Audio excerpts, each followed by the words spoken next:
It's time once again for another thrilling episode of Mark Out Radio.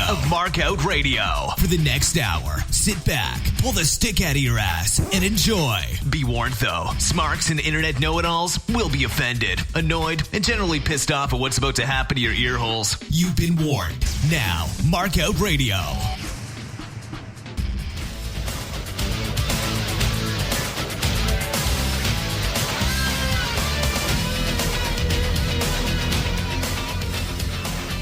All right, welcome back. Mark Out Radio goes Nitro episode 36 for May 20th, 1996, Monroe Civic Center, Monroe, Louisiana, hosted by Eric Bischoff and Bobby the Brain Heenan.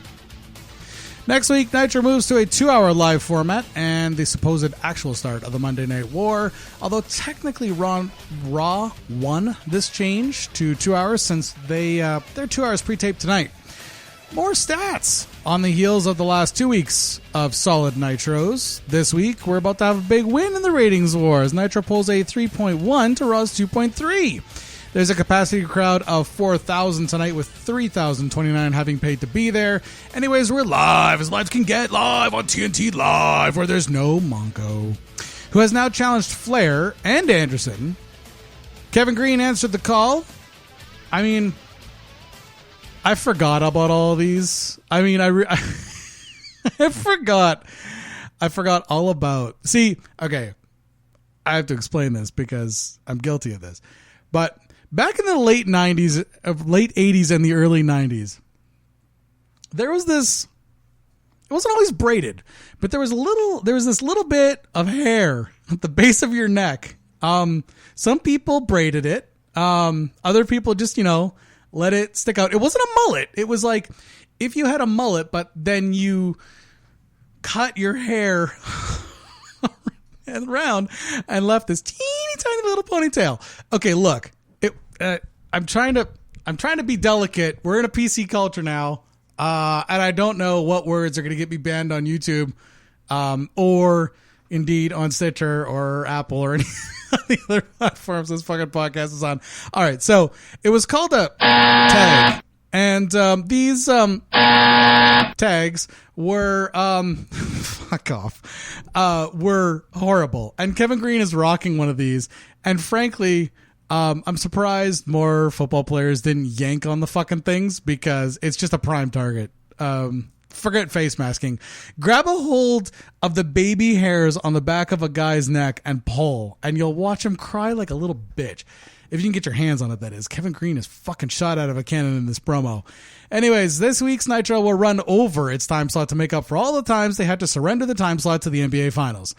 Mongo is missing, of course. He's training with Kevin Green. Actually, he's training at the power plant with Terry Taylor.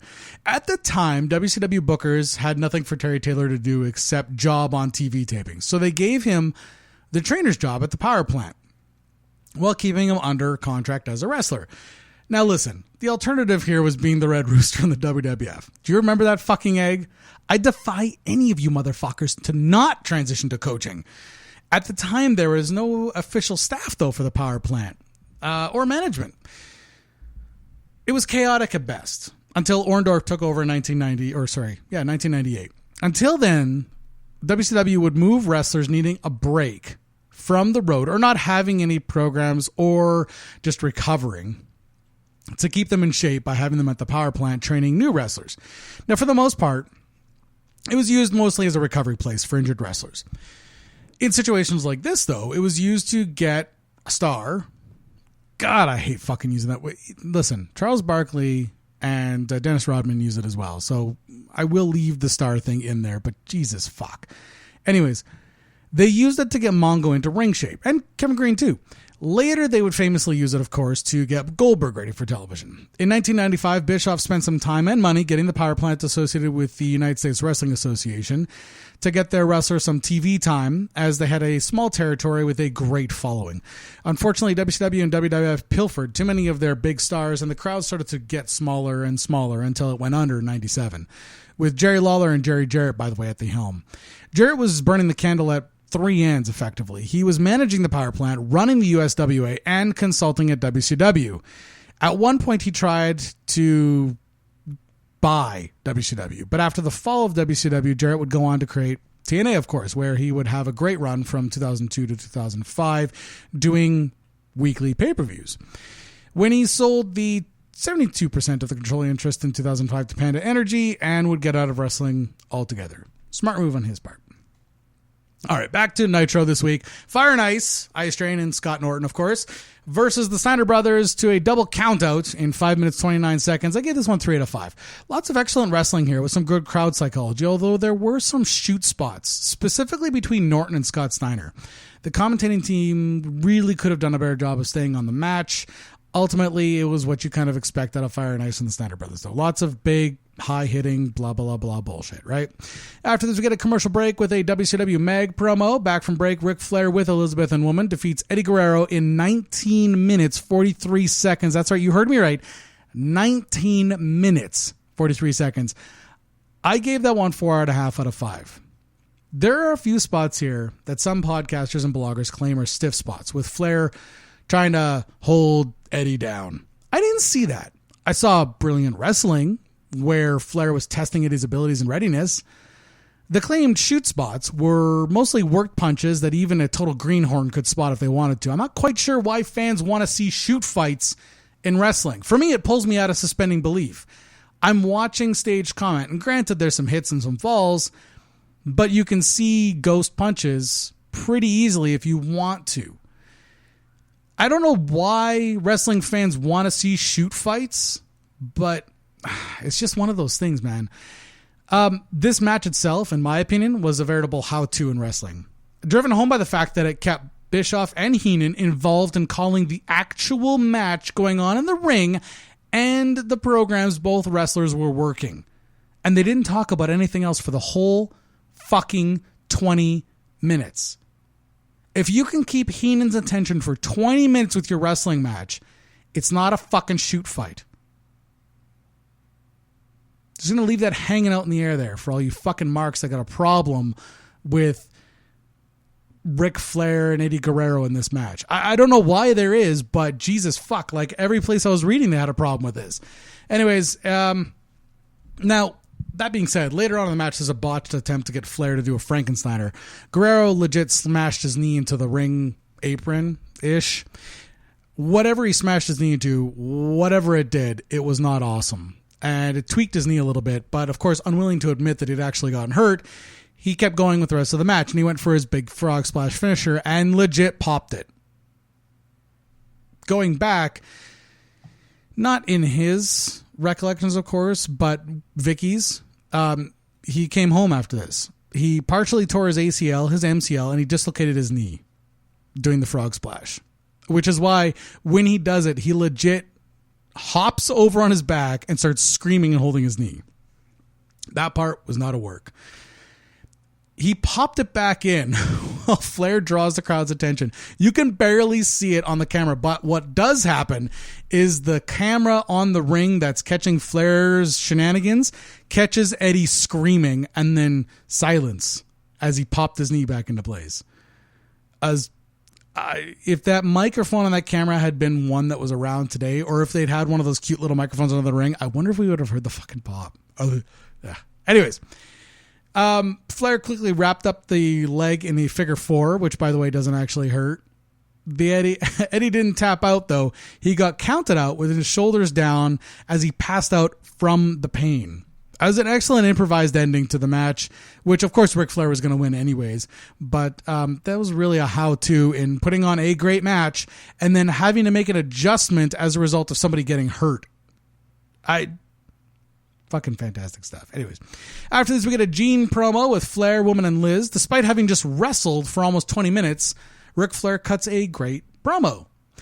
Liz, unfortunately, was high as a kite and not performing for shit. She could barely keep a smile on her face. I don't know if her and Luger are going to do a scrap backstage. Fuck. Who the fuck knows? But anyways, Flair decides that from this point forward, he's going to pack up his shit from the VIP area and haul it on over to the commentating position to take Mongo's position. What could possibly go wrong?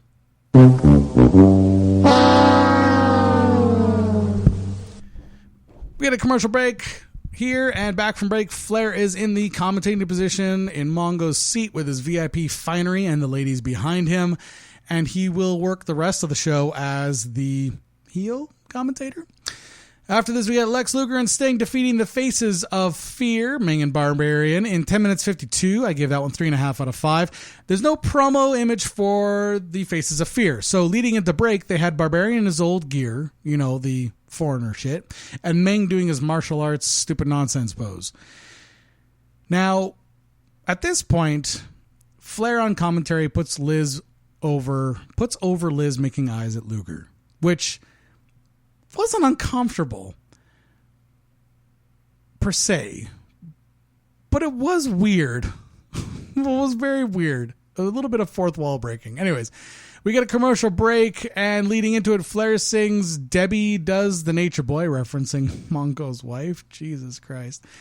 Anyways, back from break. Heenan claims here that Luger blasted Sting last night with Hart's megaphone so that Sting wouldn't be the champion and have to surrender the tag belts because Luger's not currently a double champion. You know, this should really tell you something. Even the brain can be a fucking retard. Barbarian was gasping for air 3 minutes into the match, forcing Ming to carry the water for him, and the match probably would have been better had the commentating team not been talking about what Flair does with his dick for most of the match. Just throwing that out there. After this, Gene promo with Savage out back where he gets into Macho's face before he remembers that Savage is actually not having to act much to put over the fucking crazy gimmick. After this, we get the commercial break with the Glacier promo. Oh, dear. 0.0. And then we get a Diamond Dallas Page return to Nitro match as he defeats Brad Armstrong in 7 minutes 47 seconds. 2.5 out of 5 for that one. First of all, this match is basically to lead into the promo, which I will admit the promo is actually better than the match. But that being said, I've noticed in DDP's time off, he's leaned himself out. He's not as chunky as he was. He's looking much more fit. His face isn't nearly as fat. He's looks like he's off of the fucking beer and onto the hard stuff, which is always a good sign because you don't look so bloated. And this is where he introduces his self high five gimmick, which of course everybody fucking loves, right? That's what they love that, right? That's what I do! Alright, post-match in-ring Gene promo with DDP, who won last night's Lord of the Ring. Not Lord of the Rings. Apparently, when he went over the top rope, his 1 foot hit the floor, and that's enough to strip him of his opportunity against the Giant at the Bash. But they won't take away his ring. Now, this is a little bit of a shoot. This was shortly after Michaels did his first Skin the Cat gimmick, where there was no footage of whether or not his foot touched or not. And WWF honored his win and his title shot. Now, since then, obviously, the 1 foot or narrowly skinning the cat or Kofi's acrobatics have become kind of a must-have for Rumble matches. At this point in time, though, they were all still using Stu Hart's original rules and tweaking them for their audience, trying to find the magic reaction. So this rule, as much as there are any rules in wrestling, was a bit more fluid than it is today. The move got the desired pop from the crowd and the heat from the heel DDP. So it served its purpose. I'm always kind of amused at how arrogant Gene gets when doing promos with wrestlers who don't actually care if they piss him off. They'll forget themselves and handle Gene all they want, especially when he's done shoot pieces on them on the 1-900 line. Most of those pieces were works or just plain lies. Now, Hogan would protect him backstage for the most part. But when standing inches away from wrestlers, sometimes Okerlund forgot that they're big and he's not. And he'd push their buttons a little too far and catch a stiff one for his efforts. Just like he did tonight. Still, gotta love the guy. All right, match after this is The Giant with Jimmy Hart defeating Arn Anderson with Kevin Sullivan in 3 minutes, 38 seconds. I gave that one 2 out of 5. Yes, I just blew right past the lead in that one. The Giant, who is a member of the Dungeon, is with his manager from the Dungeon fighting a horseman who has at ringside the leader of the Dungeon. Somehow I'm sure this is Hogan's fault. Anyways, Sullivan's booking himself into the main event opposite his own stablemate in the Giant. Hart questions him in front of the live cam so that he can explain his moron booking. Apparently, according to him, the two biggest heel factions in the company are going to have a fair fight. All right. I mean, that makes total sense, right? I mean, at least Eric didn't put it over. Fuck's sakes. This match was actually decent. It's basically just to build, again, the monster heel champion. It would have been better without Sullivan doing his bullshit and the commentators reminding us that Anderson... It would have been better, without the Sullivan bullshit. It also would have been even better if the commentators had reminded us, the viewers, that Anderson beat Hogan 2 weeks running. So if Anderson beat Hogan and the Giant just throttled Anderson, what chance does Hogan have against the Giant when he comes back? See, that would have been the way to do it. And it would have been even better if I'd been able to do that without tripping over my own fucking tongue. Boy, the next word that comes out of your mouth better be some brilliant fucking Mark Twain shit, because it's definitely getting chiseled on your tombstone. Bischoff and Heenan wrap things up. Well, Eric wraps things up while Heenan clears out the expensive shit and Bischoff shows us all how to shoot hoops.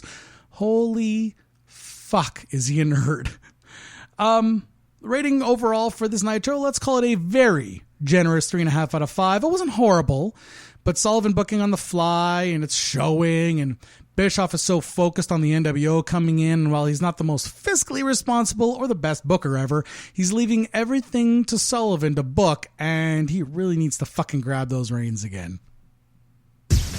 Well, that was an abortion of a show.